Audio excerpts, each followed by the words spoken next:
Всем привет! Вы снова собрались пораскрашивать вместе с Аленой. Правда, раскрашивание у нас сегодня будет несколько нетипичное. Я немного расстроена тем, как у меня в последнее время получается раскрашивать карандашами. Какой-то у меня, творческий ступор наступил, мне не нравится то, что у меня получается, поэтому решила я себе, чтобы как-то перебить эти мысли, устроить раскрашивание с использованием нетипичных художественных материалов. Просто развлечься, получить удовольствие, повозить кисточкой, и помогать мне в этом будет чудная книжка «Ветер уносит цветы». Если вы не видели мои предыдущие работы в ней, то сейчас на экране появится ссылочка. Вы знаете, что я использую в ней множество материалов: и карандаши, и фломастеры, и пастель, и уже использовала акриловые краски. И вот как раз ими-то я сейчас и собираюсь максимально разрисовать очередную страничку. Что же я выбрала? Это вот такая бабочка и паучище. А что я буду использовать для раскрашивания? Это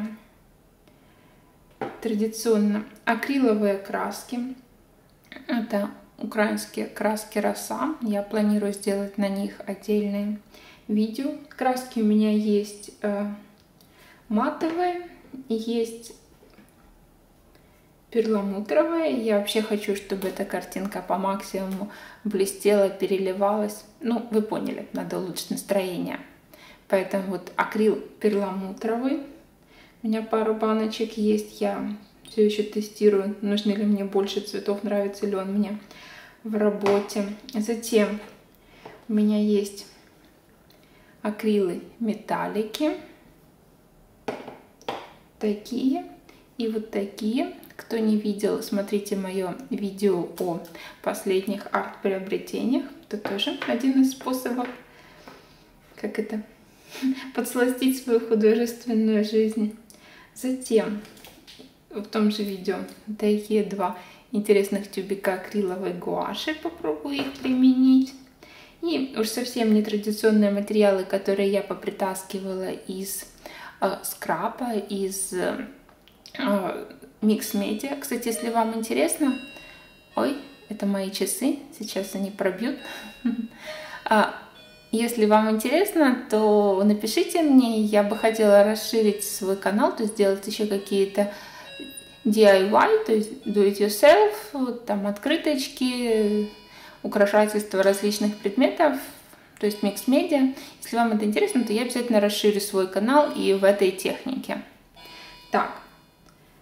Значит, здесь у меня это жидкий перламутр Liquid Pearl от фирмы Ranger.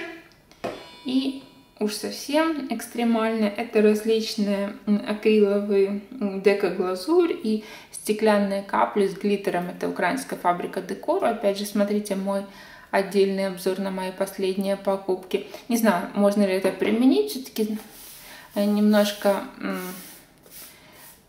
То, что предназначено для Mix Media, может не подойти в книжке, потому что она создает рельеф, будет мешать красить основные странички. Поэтому начну я сейчас с того, что покрою фон акрилом. И после этого, чтобы вас не задерживать, я к вам вернусь. Здесь у нас будет черный акрил, а здесь будет, наверное, зеленый. И, кстати, будет у меня небольшое к вам... продолжение своего исследования о черном фоне, но вернусь через минуту.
Ну что ж, финальный результат моего эксперимента у вас перед глазами. Это, разумеется, не лучшее из примеров моего раскрашивания, но это было очень весело. Я довольна, что мне удалось раскрасить как-то, не применяя ни одного карандаша. Это позволило мне лучше узнать мои краски металлик, кто из них более укрывистый, непрозрачный, кто более жидкий. И в конце концов это действительно помогло мне отвлечься и в конце захотеть вернуться к карандашам. Так что иногда советую вам устраивать такие эксперименты, переключаться на что-то новенькое. И не забывать о том, что вы, может быть, не так полностью уже раскрашивать одними какими-то красками, вспомогательными материалами, но то, что они достойны того, чтобы добавлять их в наши раскраски, это позволит как-то сделать раскраски более яркие, добавить какую-то интересную нотку, это на 100%. И последнее, что я хотела сказать, вы, если смотрели мое видео о том, как я тестировала, какими красками лучше делать черный фон, тогда результатом было то, что акриловая краска и гуашь дают одинаково матовое плотное покрытие. Но когда я красила эту картинку и думала, какие же мне еще испробовать материалы, я на тестовой бумажке испробовала и гуашь, и акрил, и сверху них пыталась нанести карандаш. Так вот, на моей гуаши сверху карандаш не наносится. То есть это уже лимитирует в чем-то будущую картинку. А если покрыть акрилом, то карандаш на нее сверху ложится очень интересно. То есть здесь не очень видно, но я ввела в конце уже на пробу белым карандашом, чтобы еще раз потестить. То есть можно создавать эффекты свечения вокруг, или же просто действительно в других картинках что-то еще заштриховывать поверх акрила. Так вот, с гуашью у меня это не получилось. Так что, если вы планируете применить такой прием, карандаш поверх темного фона в вашей работе, то потестите вначале, ложится ли на вашу гуашь. Я в таких случаях буду использовать акрил. Ну что ж, всем спасибо за внимание, что вы досмотрели за этим экспериментом. В следующий раз будет классическое раскрашивание, медитативное раскрашивание карандашиками. Желаю вам удачных творческих экспериментов и отличного дня. С вами была Алена.